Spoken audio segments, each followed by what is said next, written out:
canais de informação com muita coisa interessante saindo para vocês em termos de conteúdo. Muito bem. E o segundo vídeo, evidentemente, que remonta. Nós estamos falando aí, então, do século XVI, XVII, né? Dos conflitos, formação do primeiro Estado kazakh, e ele está refletido justamente no texto histórico da literatura russa, do Elias Eisenberg, em que o primeiro volume foi traduzido. Nós vamos contar um pouco sobre essa trajetória, o primeiro Estado kazakh, que conta de mais de 500 anos já da sua formação, e foi justamente um dos momentos de maior tensão na história do país, de inúmeros conflitos, de muitas mortes, e por uma ideia de liberdade, né? Inclusive do kazakh, né? O termo kazakh como povo de espírito livre, né? Então, começa as primeiras menções do termo kazakh e a formação do Cazaquistão. Então, eu vou agora projetar para vocês uma apresentaçãozinha, nós vamos aos poucos, né, seguindo, né, como uma cartilinha só para vocês seguirem. Primeiro, nós temos aqui os participantes, né, desse evento. Então, nós temos aí o Fórum, a Embaixada, o CEA e a bandeira do Cazaquistão, né, que vocês viram um sol e uma águia, né, que conduz o sol, né? Então nós temos aí, e o dourado, né, do cereal, a colheita, a agricultura, né, também sendo representado. O próximo, por favor, slide. Aqui nós temos a posição do Cazaquistão no mundo. O mapa saiu um pouco, assim, muita informação e pouco detalhamento, mas só para você ver de detalhe aí, de informação, que ele fica numa posição interessante. Vocês veem em amarelo ali a Rússia, e logo embaixo o Cazaquistão e a China. Então ele fica espremido ali, o Cazaquistão, entre Rússia e China, e a Mongólia ali também do lado, só no centro do espaço da Eurásia, não? Então, esse primeiro slide, podemos passar para o próximo. Aqui só uma outra forma, né, de representação. Vocês podem ver também que o Cazaquistão é bem grande, né, uma área territorial bastante grande, são quase 3 milhões de quilômetros quadrados, e similar aí, como que a gente pode dizer, e hoje todo mundo está falando que é tudo parecido com a Argentina. Afinal a Argentina ganhou aí o Campeonato Mundial de Futebol ontem, então é mais ou menos o mesmo território em termos de tamanho da nossa vizinha aqui, a Argentina, quase 3 milhões de quilômetros quadrados, para vocês terem uma noção de tamanho, né? Então, o próximo. Algumas curiosidades, gente, que eu coloco aqui para vocês, né? Os cazaques, os primeiros cavalos foram domesticados no território do Cazaquistão moderno. Isso é um ponto histórico importante que o Cazaquistão se orgulha muito. Vocês já ouviram falar, com certeza, que o primeiro satélite artificial da Terra, né, o Sputnik, e o primeiro homem, Yuri Gagarin, foram, né, enviados ao espaço desde o Cazaquistão, né, do cosmódromo, né, o centro de lançamento de foguete de Baikonur. A palavra, outra coisa interessante para quem estuda russo também, a palavra dinheiro em russo, né, деньги, vem da palavra turca tenge, né, que é o nome da moeda do Cazaquistão, tenge, né, moeda nacional do país. Torre de TV de Almaty, a Koktuba, né, se contarmos o nível do mar, é a mais alta torre de TV do mundo. O lago Baikal, cuja metade consiste de água doce e a outra metade em água salgada, né? Os cientistas, né, até hoje não conseguem decifrar o que acontece nesse lugar, né? Impressionante, mas é verdade. É localizado também no território do Cazaquistão. Mais curiosidades, vamos lá, mais curiosidades sobre o Cazaquistão. O próximo slide. O ponto mais setentrional do mundo, onde voam flamingos cor-de-rosa, olha só, né? Os pássaros, muitos pássaros, inúmera quantidade de pássaros também no país. A cidade do Turquestão é uma das mais famosas, né, históricas, o centro da cultura do Cazaquistão, e foi fundada há mais de 1.500 anos. Não havia Cazaquistão, mas o Turquestão fazia parte de outros grupos na época, né, no território do Cazaquistão moderno.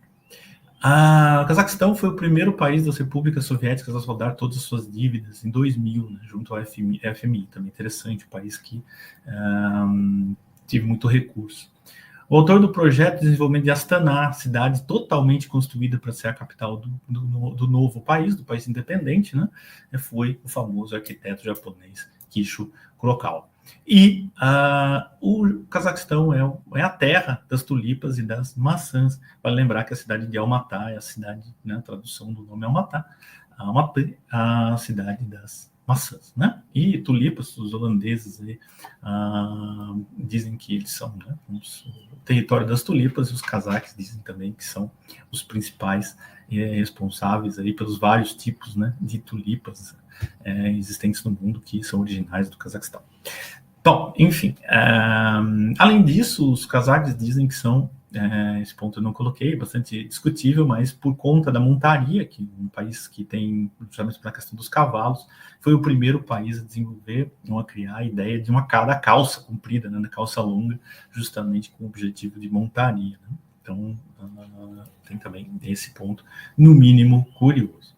Então, vamos passar para o próximo slide, por favor. Algumas imagens, gente. Isso aqui vocês puderam ver também no filme, né? Nos dois, né? A Grande Steppe, né?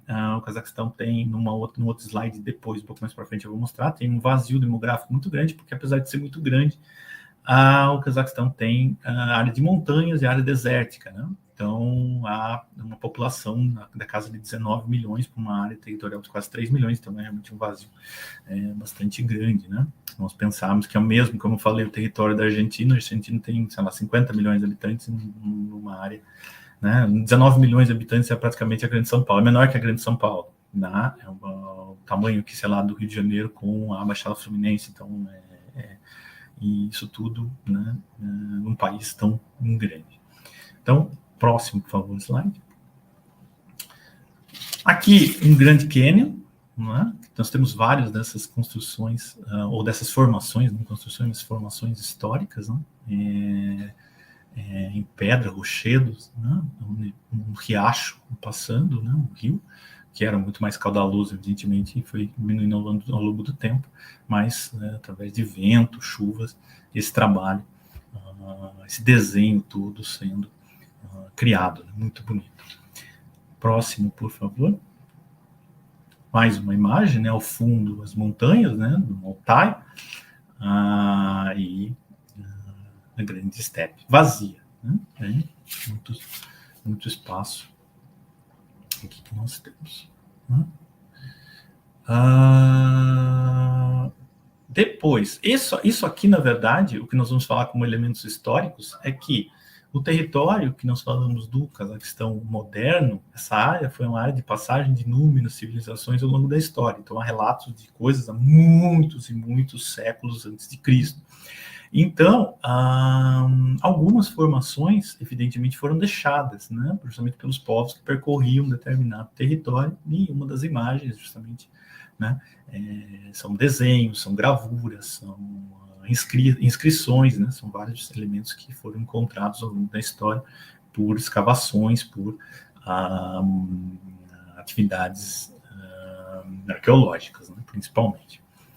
Vamos para a próxima, por favor. Isso aqui é um dos elementos mais tradicionais da cultura dos nômades, né? A yurta, né? A yurta como a habitação, né? E vale lembrar que esses povos justamente percorriam grandes distâncias, né? A cavalo e precisavam muito de ter uma praticidade com relação à moradia, praticidade com relação ao montar e desmontar as coisas rápido, e a yurta era justamente uma estrutura fácil, né, de tecido, muitas vezes, na maioria das vezes, né? E aqui, do lado direito, a gente tem já uma yurta mais como de barro, né, já um pouco menos tradicional, já em assentamentos ou agrupamentos de permanência talvez um pouco maior num determinado espaço, né? Vale lembrar que essas yurtas, os deslocamentos desses grupos nômades variavam de acordo com as estações do ano, variavam de acordo com as necessidades, né? E também por conta de conflitos, né? Vale lembrar que a sobrevivência desses povos muitas vezes era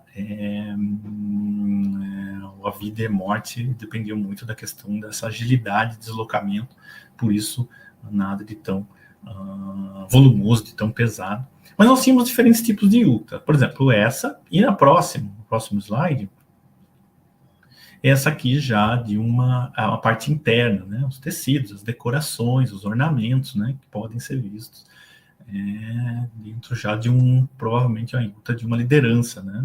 De um simples guerreiro ou de um simples cidadão, né? Então, nós temos aí algumas imagens.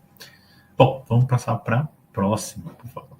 Aqui um pouco do filme, evidentemente, a imagem justamente do filme, do Rustam Abrashov, que relata justamente, o filme chama A Espada Encantada, é o primeiro livro, né, conta a história do primeiro livro do Elias Eisenberg, que foi o primeiro escritor literário de cunho histórico, uma prosa histórica. Ele transformou em um romance, uma trilogia, né, que nós vamos falar muito sobre ela na aula de quarta-feira, e que justamente conta a história do povo cazaque, desde a sua formação até basicamente o século XX, e com todas essas dificuldades, né? A vida em luta, né? Ele fala que o povo cazaque é como uma grama, né? Que se resseca, mas enquanto há uma folha verde, né? A possibilidade dela renascer, né? Ela é pisoteada, ela é amassada, ela é destruída, mas queimada, mas ela sempre acaba por renascer. Então, que a história do povo cazaque tem muito dessa representação. Então, aqui nós temos justamente a imagem, né, da saída de uma yuta, né, uma luta grande, e das lideranças, os cavaleiros, os guerreiros, e justamente por combate, né, os combates que aconteciam com muita frequência, grupos, né, que entravam em conflito.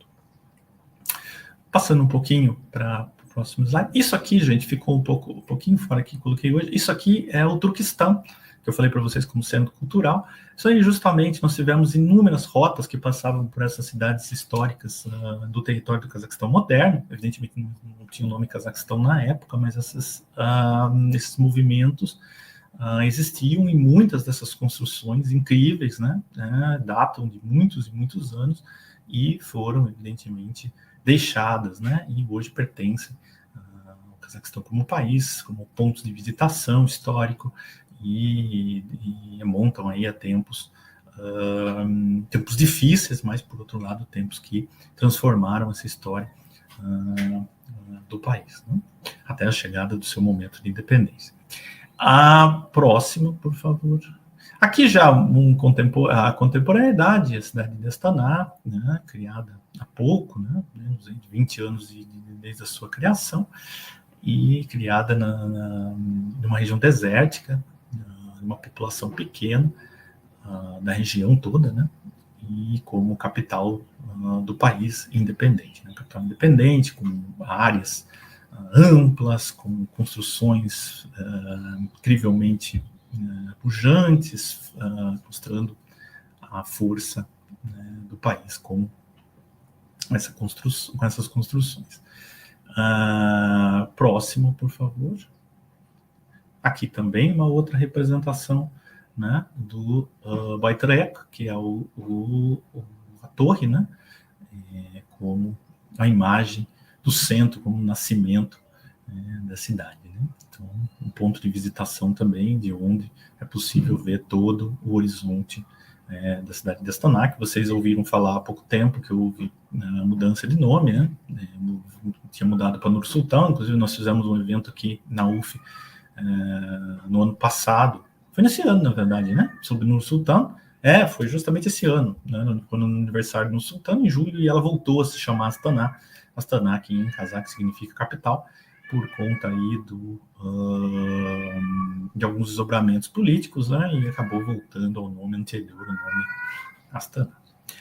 Então, alguma imagem. Depois, vamos só passar para a próxima. Aqui algumas informações sobre o país, evidentemente, 14 regiões, né, 3 cidades principais, né, com importância republicana, 2 delas a gente já falou sobre elas, Astana e Almaty.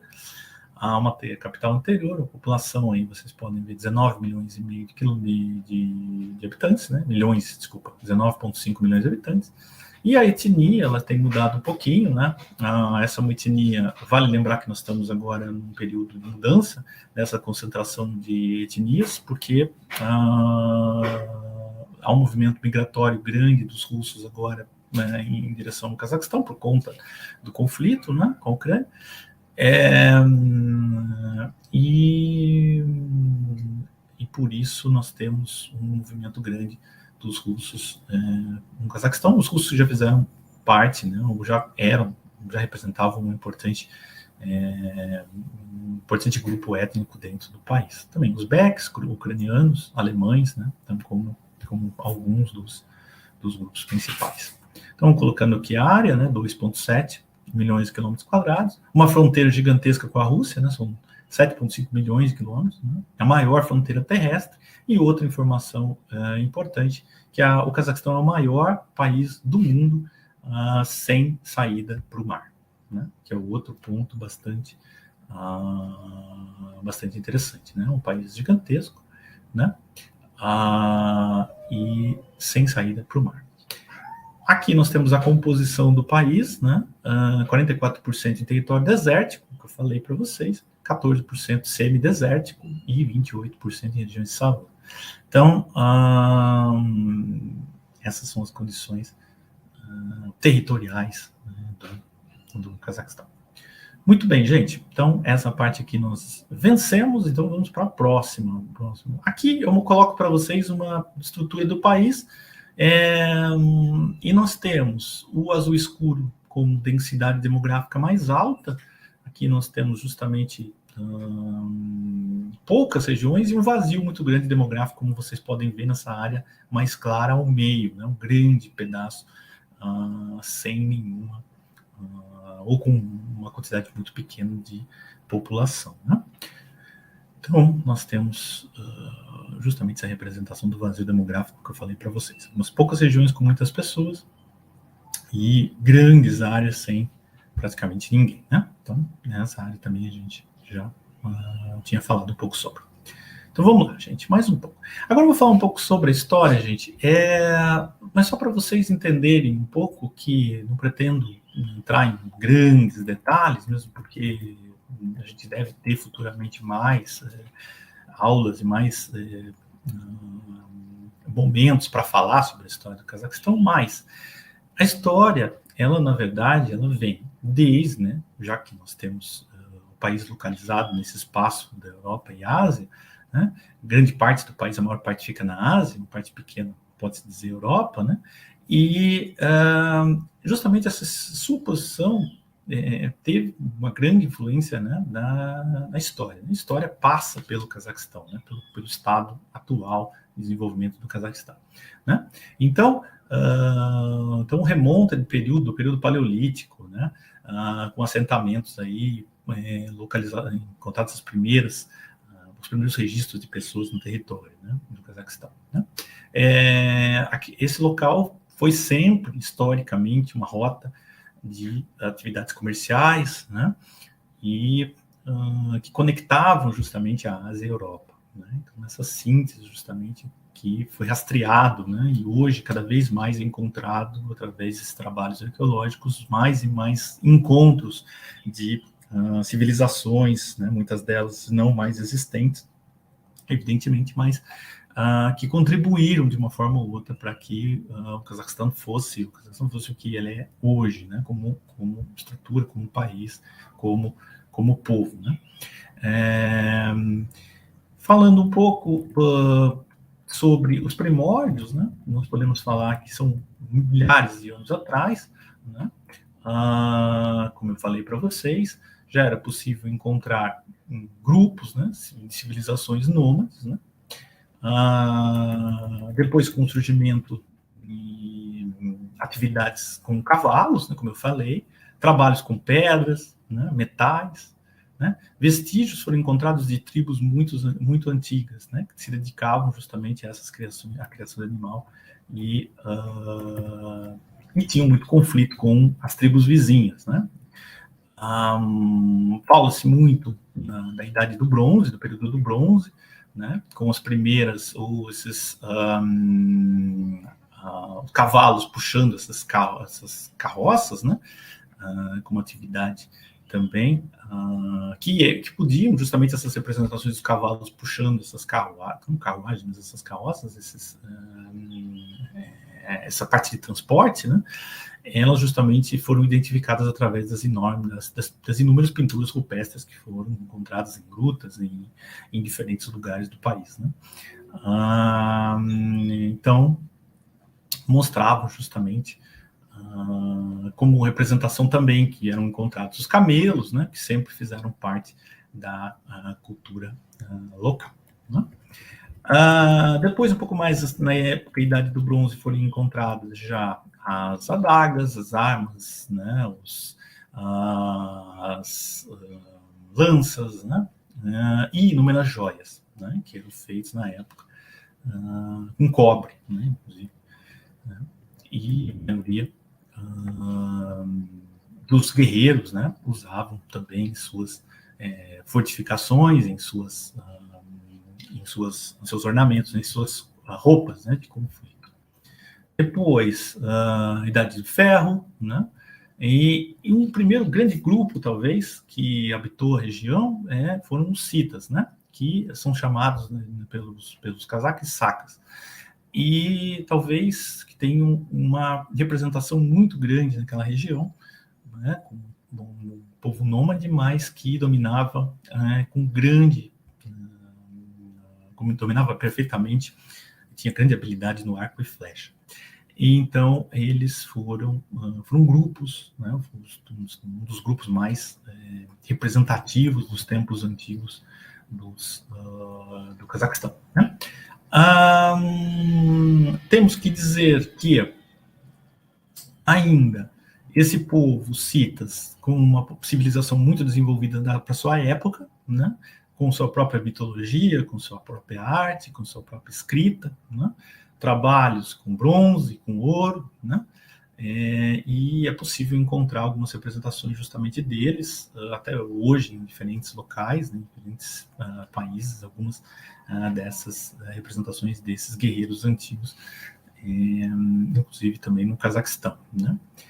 Então, os vales e as áreas no Cazaquistão foram, na época, local, né? Serviram de local para constantes conflitos, né, entre povos diferentes, de diferentes etnias, de diferentes grupos. E um dos grupos que começa a dominar aquela região justamente é o grupo dos turcos, né? Vale lembrar que os turcos têm uma influência muito grande sobre os cazaques, inclusive com relação à língua, né? Vocês podem ver que, apesar do alfabeto o cazaque ser hoje predominantemente, como a gente pode dizer, cirílico, né? Por influência ou por meio que imposição, lógico, do momento em que o Cazaquistão se torna parte do Império Russo ainda na época, mas a língua em si, cazaque, é do grupo túrquico, né? Então há uma dificuldade aí, inclusive vocês vão ver daqui a pouco, eu vou mostrar que o alfabeto criado por Baitulcinov, não, o Baitulcinov que é o alfabeto de Baitulcinov, ele justamente contempla o cirílico para as palavras russas, né, e o alfabeto, a parte cazaque do alfabeto, né, adicionado ao alfabeto cirílico, né? Então vocês vão ver a diferença em algumas letras, né? Aqui nós temos alguns grupos que passaram pela região ali, né, os pechenegas, os polovicianos, né, além deles, na Ásia Central, nós tivemos já as primeiras menções dos uzbeques, dos turcomenos, os cumanos, né, e como alguns grupos que migraram, passaram pela região.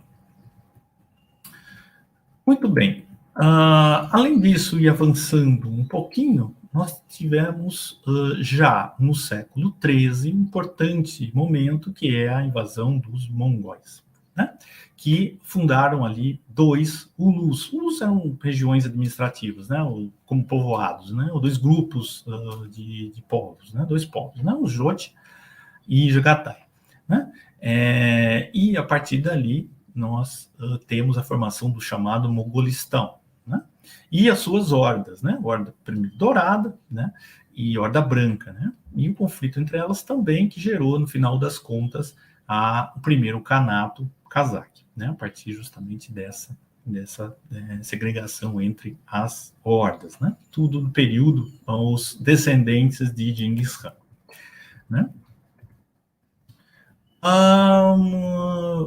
Repito, essa área sempre se destacou e o interesse, por que tantos conflitos também?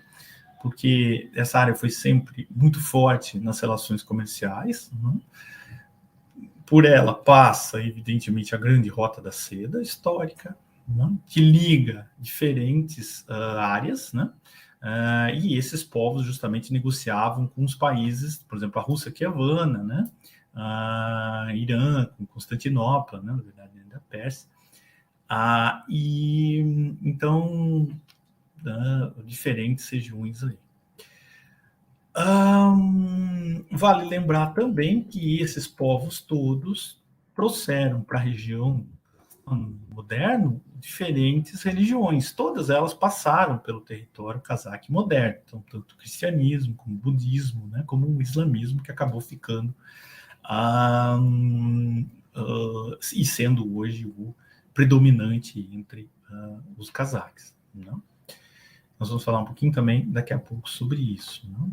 Então nós temos o islamismo, que é representado através de inúmeras mesquitas que ficaram, né, nas estepes. Né? As tribos cazaques adotaram o islamismo por volta do século 8 e 9, a região. Né? Na verdade, não era bem ainda Cazaquistão, né? Cazaquistão um pouco depois, mas já a região, com suas novas tendências, a cultura se desenvolve por meio de outras pinturas, arquitetura, né, que acaba entrando no país, trazido também e por influência religiosa. Então, no século XIV e XV, o importante processo de formação desse Kanato cazaque que eu contei para vocês, né, como um povo que acaba se unindo. Então, o que os cazaques perceberam? Os cazaques perceberam que separados eles seriam facilmente dominados. Isso aconteceu também para a história da cultura russa, né, quando da adoção do cristianismo, né? Estamos falando aí do século X, justamente porque os povos eslavos vinham, né, sofrendo com inúmeros combates, com inúmeros conflitos, não conseguiam por conta de sua união, né? Aquela ideia da união faz a força nunca foi tão atual, né? E os cazaques acabaram também percebendo isso e se juntaram na figura principalmente do Khan Kassim, que acabou sendo um dos maiores unificadores do povo cazaque, né? Isso nós estamos falando aí já no século XV. Bom, depois disso eu vou andar mais um pouquinho para frente, né? E nós temos um outro importante elemento histórico, é que no século XVIII o Kanato cazaque começa a sofrer por inúmeras invasões dos mongóis, né, dos húngaros. E a partir de então, isso faz com que muitos cazaques fujam, migrem, né, para outras regiões. E uma das formas de tentar resolver o problema, né, ou tentar ajuda, foi justamente se unir ao Império Russo na época, né? E justamente muitos cazaques foram trabalhar na época na Rússia, e naquele momento a Rússia acabou ajudando, né, na defesa, evidentemente, do país, né? Do país, do estado, da região, né, que queria continuar independente, mas acabou, né, naquele momento ficando subjugada ao ao Império Russo.